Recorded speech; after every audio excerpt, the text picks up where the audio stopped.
With crack-a-lack, my literary geeks, things are about to get intense!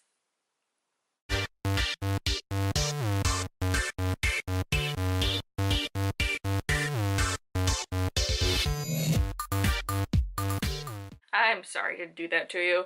Now, I know most people that watch the WordNerd videos are seasoned writers or people that have been doing the writing thing for a little while, but in case you haven't and you need a crash course, here are the four most common tenses to write fiction in. The first choice you have is to write between first and third person. What are these, you ask? Let me go into it. First person is when your story's character starts everything with I, so it's their own experiences and their personal view. In this case, because it is writing from one person, and it's usually the protagonist, you only get what they know and what they can see, hear, and feel. The reader and the writer only get to know action and intrigue from one point of view at the time it is happening. An example of first person is The Unbecoming of Mara Dyer by Michelle Hodkin, when she says, "I stared, letting the light sear my corneas, hoping the tears would come.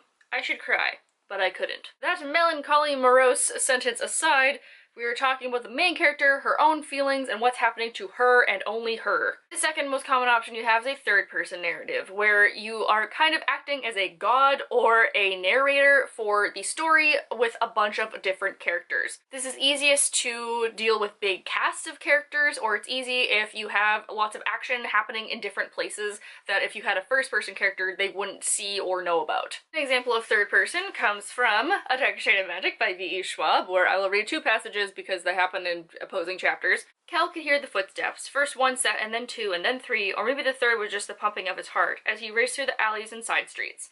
So we get Kel, he's in the middle of some action at the moment, but then we can switch to a couple pages later. We hear from Lila, who is the other main character when these two are interacting, when she says, she wasn't about to own up to being snared in the alley or running away from the fight, and her take could be a total bust, but she simply shrugged. Nothing I couldn't handle. Kel doesn't know that she's maybe worried about what happened or that she couldn't handle the situation, but she can, and so we can see both Kel not knowing and Lila knowing. Now we have first and third person, we can also go into tenses. We have past tense and present tense. Past tense is the easiest and most natural way to storytell because you are telling a story of something that already happened. An example of past tense happens to come from The City of Bones by Cassandra Clare, in which Jace shrugged, took a sandwich, and set the plate down. Clary watched him warily as he bit into it. He shrugged again. There you have a narrator telling something that had happened. He bit into it and then put it down. She watched him instead of Clary watches Jace eat a sandwich. It was Clary watched Jace eat a sandwich. And lastly, we have present tense, which I honestly don't know if I have read a book that's present tense.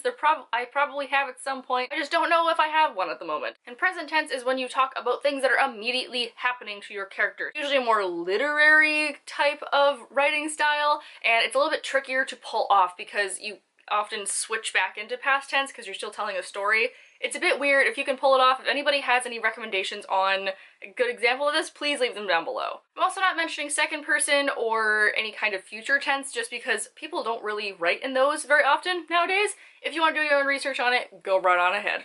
So there's been my very small crash course in different types of tenses and verses. I hope some of you guys found this helpful. I know a lot of you probably already know this stuff, but hey, you never know. There's always new people. Welcome to the channel. Join us at 7:30 Eastern Standard Time for our live chat here on YouTube. I believe it's going to be our last nano chat of the month before book club, or maybe we have one more month before book club. Not entirely sure. Anyway, we're all gonna be there. It's gonna be great fun. I hope you guys can make it.